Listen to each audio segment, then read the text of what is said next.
how one is still compassionate towards someone who is hurting others. We can educate such people. Oh, there is always possible.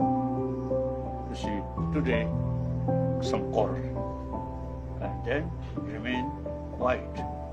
Then next day or next week, it's always possible to become best friend. Due to some little problem, you burst, and then see all the possibility of positive in future destroyed. So use our intelligence, anger, pride, and also anger. I think is just you should look from one angle, not because of the holistic way.